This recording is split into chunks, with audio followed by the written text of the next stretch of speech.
Hoje o assunto do nosso quadro é câncer, os principais tumores e como evitá-los. Entre as muitas doenças da atualidade que preocupam a população, o câncer é a principal delas. Estimativas da Organização Mundial da Saúde apontam que a doença será a maior causa de morte até 2030. Para conversar com a gente sobre isso, recebemos aqui no estúdio do canal do produtor o médico oncologista Dr. Fernando Vidigal, diretor médico do Centro de Câncer de Brasília e membro da Sociedade Brasileira de Oncologia Clínica. Seja muito bem-vindo, bom dia.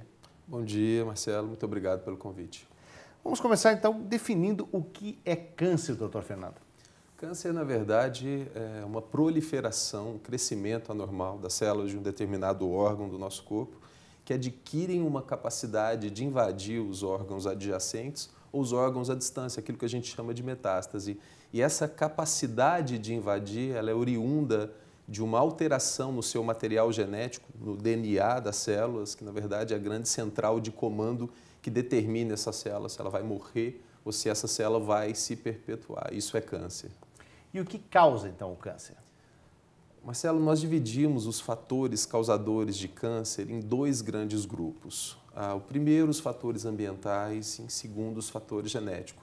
Em relação aos fatores ambientais, nós temos alguns fatores clássicos, por exemplo, o cigarro e o álcool. Só para se ter uma ideia, nos dias atuais, o cigarro ele é responsável por cerca de 30% de todos os cânceres. Isso equivale a dizer que se nós, num passe de mágica, eliminássemos o cigarro, nós eliminaríamos um câncer em cada 3 pacientes. Então, isso é extremamente relevante. Nós temos outros fatores também menos importantes, mas que também configuram como fatores de causa, como uma dieta inadequada, o aumento da ingestão de gorduras saturadas como causador do câncer de cólon. Nós temos alguns fatores ambientais relacionados a vírus, o mais conhecido deles é o vírus HPV, que está virtualmente presente em 100% de todos os casos de câncer de colo uterino, está presente também em câncer de orofaringe, câncer anal, câncer de pênis, outros vírus também, como o vírus da mononucleose e algumas bactérias também, uma bactéria muito frequente no trato gastrointestinal, no estômago, chamada H. pylori,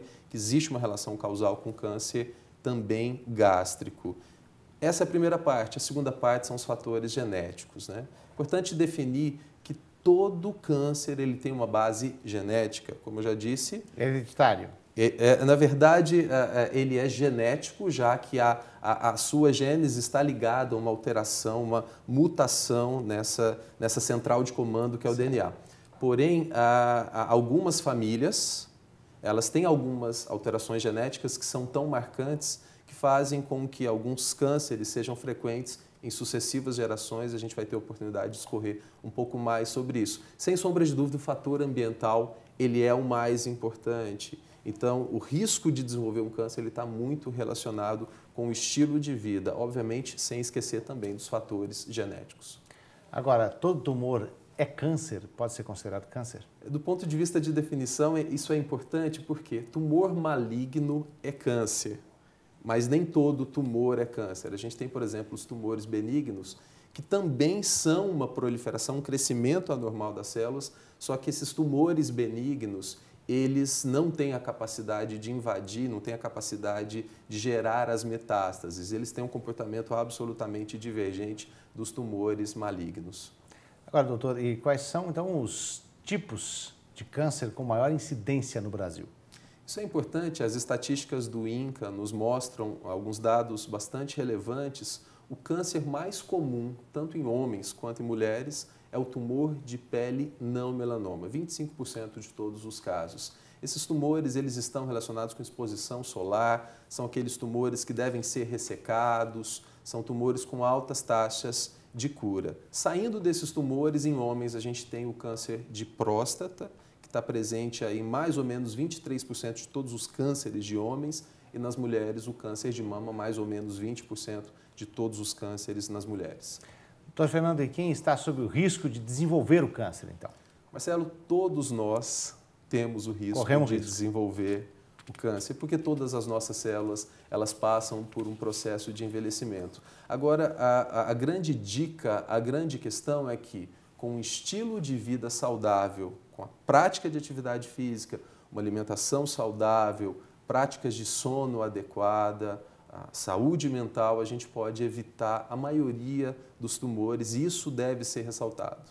Quer dizer, então tem como se prevenir. Exatamente. Existem mudanças no estilo de vida que são atitudes pessoais que reduzem muito o risco de desenvolver câncer, mas existem também algumas outras estratégias, por exemplo, como a vacinação. Hoje o Ministério da Saúde recomenda a vacinação para meninas e meninos de 11 a 13 anos, para o HPV, né, um vírus, conforme eu já citei, ele está presente em todos os casos de câncer de colo uterino, e com isso você pode reduzir, ou seja, você pode evitar o desenvolvimento de um câncer cujo tratamento seria bastante danoso para os pacientes. Agora, doutor, com relação aos tumores femininos, quais são os mais incidentes no Brasil?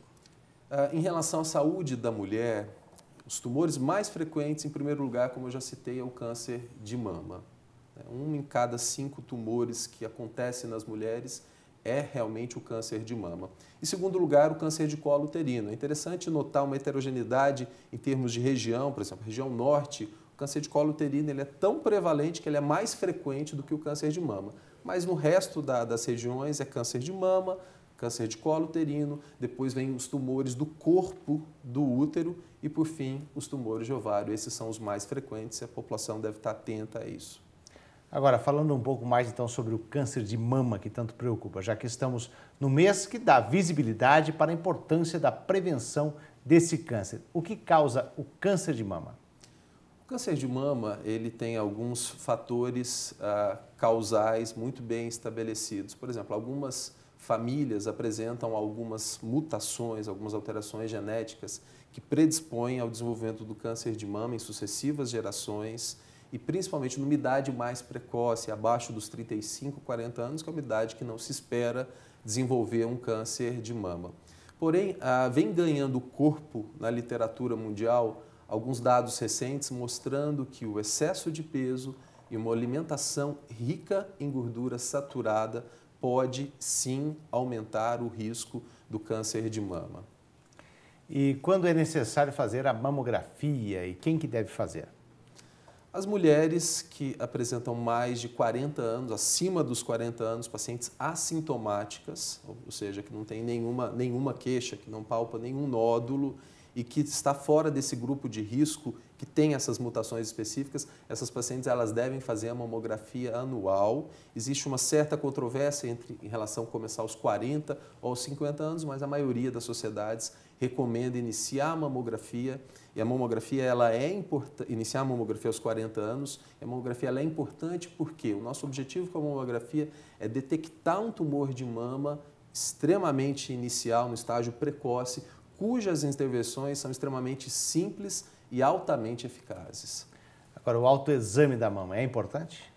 O autoexame, enquanto estratégia de conhecimento, de autoconhecimento, ele é importante. Infelizmente, os estudos não mostram uma redução do risco e uma redução da mortalidade das pacientes que fazem o autoexame, porque muitas vezes ele leva uma certa apreensão, ele leva uma preocupação desnecessária. Porém, deve-se destacar que o autoexame, quando ele é feito, ele não deve ser feito de maneira isolada. As pacientes devem fazer também os exames de imagem de maneira complementar ao autoexame. Agora, doutor Fernando, quais são os sintomas do câncer de mama? O principal sintoma do câncer de mama é a palpação de um nódulo, seja ele doloroso ou não. Nódulo de mama é sinal de investigação, ele tem que ser avaliado de uma maneira a se esclarecer se esse nódulo é um nódulo benigno ou um nódulo maligno. Na grande maioria das vezes, a paciente palpa um nódulo e ele deve ser investigado. Obviamente, aqueles tumores, quando não se detecta ou quando é negligenciado pela paciente, os tumores eles podem crescer ocupando a maior parte da mama, com massas invadindo a pele. Obviamente, ninguém quer diagnosticar um câncer de mama nesse estágio. Agora, e como é feito o diagnóstico do câncer de mama, no geral? Inicialmente, aquelas pacientes assintomáticas que são submetidas a um exame de imagem, uma vez que esse exame de imagem nos direciona para uma alteração potencialmente maligna, essas pacientes elas são submetidas a uma biópsia desse nódulo e, na verdade, essa biópsia ela tem o intuito de retirar um pedaço desse tumor para que o patologista, que é um outro médico, analise esse material microscópico e possa identificar algumas células com crescimento anormal, células malignas, e aí, a partir daí, a gente disparar todo um tratamento para essas pacientes. Agora, quais hábitos e comportamentos diminuem a chance de câncer de mama? Com foco na população geral, esse é o assunto mais importante. A gente discutir medidas de redução de risco do câncer de mama. Eu já citei algo anteriormente, mas eu gostaria de destacar 2 pontos. Primeiro, a prática de atividade física. A prática de atividade física, ela leva a paciente a perder peso, e a gente sabe que a gordura, principalmente a gordura abdominal, ela leva à produção de alguns hormônios que causam o câncer, dentre eles o câncer de mama. Então, manter-se ativo com peso ideal é fundamental. Segundo ponto, uma alimentação saudável. O que seria uma alimentação saudável? Pelo menos 5 porções de frutas ou verduras todos os dias. Ela comeu uma banana, é uma porção. Comeu uma porção de alface, é uma outra porção. 5 vezes por dia. Hábitos de vida saudável, realmente eles reduzem a chance do risco de vir a desenvolver o câncer de mama. E atividade física, qual é a frequência que recomendamos? Nós recomendamos pelo menos 30 minutos por dia de atividade física intensa, aquela atividade que leva a paciente a suar realmente a camisa, 5 vezes por semana. De segunda a sexta-feira, 30 minutos é o ideal, não só para o desenvolvimento do câncer, mas também aí a gente acaba atingindo o bem-estar mental, a gente acaba atingindo também a redução do risco de doenças, por exemplo, coronarianas, doenças cardíacas, também muito prevalentes na população feminina. Agora, quais são os tratamentos, então, para o câncer de mama? Uma vez diagnosticado o câncer de mama, nós temos basicamente 3 armas para lutar contra a doença. A gente tem a cirurgia, que avançou muito. A cirurgia do ponto de vista de técnicas minimamente invasivas, técnicas de reconstrução imediata com cirurgião plástico, elas melhoraram significativamente, permitindo que as mulheres mantenham a sua autoestima, a sua autoimagem de maneira adequada. Essa é a primeira ferramenta. A segunda ferramenta vem em relação, são os medicamentos que são utilizados para o tratamento do câncer de mama. A gente tem a quimioterapia, para algumas pacientes, não está realmente indicada para todas as pacientes, a gente tem que avaliar caso a caso. Há alguns comprimidos que são anti-hormônios, que bloqueiam os hormônios relacionados com o câncer de mama, e a gente tem a radioterapia. Claro que essa combinação ela vai depender do caso da paciente para que a gente possa entender qual a melhor sequência para tratar essas pacientes e se são necessárias todas essas intervenções. Volto ao ponto. Uma vez que nós diagnosticamos a paciente no estágio precoce, as chances de cura são altíssimas. 90% das pacientes, 9 em cada 10 pacientes que têm diagnóstico de um tumor inicial, elas são curadas. E o mais importante, com medidas simples e altamente eficazes que não vão comprometer em nada a qualidade de vida dessas pacientes. Doutor, existe tratamento pelo SUS para o câncer de mama? Existe. O Sistema Único de Saúde, ele dispõe de alguns centros especializados que tratam as pacientes com câncer de mama. Obviamente, existe uma carência de centros com expertise. Eu acho que o nosso objetivo enquanto sociedade, enquanto médicos que tratam câncer, é estimular centros de expertise que possam cuidar dessas pacientes de uma maneira adequada. Agora, quais as chances de cura para um paciente com câncer de mama? O senhor citou até que se for no diagnóstico inicial, né? Exatamente. Marcelo, o risco dessa paciente precisar de intervenções mais complexas, ele aumenta com o estágio da doença mais avançado. Então, quanto mais precoce, maiores são as chances de cura, quanto mais avançada a doença, menores são as chances de cura. O dado que vale a pena ser mencionado e que vale para a população como um todo é que, uma vez diagnosticado o câncer precocemente, eu já coloquei esse dado, 90% dessas pacientes são curadas de uma maneira mais efetiva e com menos danos. Agora, campanhas como Outubro Rosa são importantes para alertar a população sobre a necessidade da prevenção, na sua visão? Sem sombra de dúvida. O mês de outubro é um mês especial para o nosso país, é um mês em que nós alertamos em relação ao diagnóstico precoce, não só o diagnóstico precoce, mas as medidas de prevenção para o câncer de mama. As estatísticas, elas nos preocupam em relação ao número de casos de mama. Nós temos que trabalhar de maneira conjunta, unindo as equipes médicas, a sociedade civil como um todo, para conseguir, obviamente, atingir um maior número de pacientes com a realização dos exames, com a identificação precoce daqueles tumores iniciais, com tratamento, obviamente, tendo como pano de fundo o aumento das chances de cura. Doutor Fernando, como o senhor avalia, então, a pílula do câncer que está em fase de testes na Universidade de São Paulo? Hein?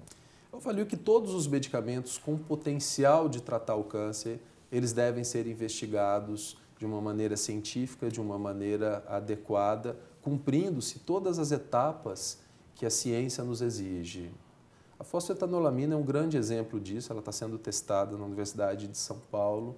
Nós estamos esperando dados definitivos e torcemos muito para que os resultados sejam positivos, não só da fosfo, mas de novos medicamentos que possam, mais uma vez, cuidar, tratar melhor dessas pacientes, aumentando as chances de cura.